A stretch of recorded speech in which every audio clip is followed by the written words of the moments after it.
મહુવામાં વધારે વરસાદ પડવાથી રસ્તો ધોવાઈ ગયો અને નવેસરથી શરૂ કરી દીધો રસ્તો બનાવવાનું કામકાજ.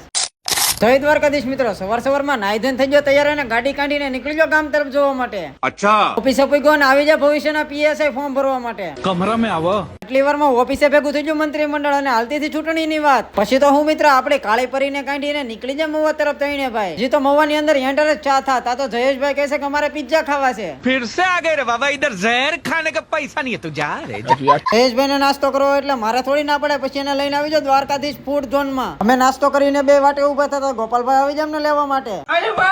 ગાડી કાઢીને તૈણેભાઈ નીકળી જાય ઘર તરફ જવા માટે. અને આ મેન રસ્તામાં હાલતું હતું રોડનું કામકાજ. અને ચોમાસામાં આ કામકાજ કેમ કરે છે તમને કોઈને ખબર હોય તો કમેન્ટમાં લખી નાખજો. ગામમાં પૂગ્યા અમને જોવા મળી હતી નાના નાના ડબ્બા વાળી રેલગાડી. પછી તો શું મિત્ર, રાતનો સમય છે તો જયેશભાઈ કહે છે કે જવું છે મૂવી જોવા માટે ધમાલ 4. અને અમે મિત્રો પૂગી ગયા ભાદરોડના થિયેટરમાં પિક્ચર જોવા માટે.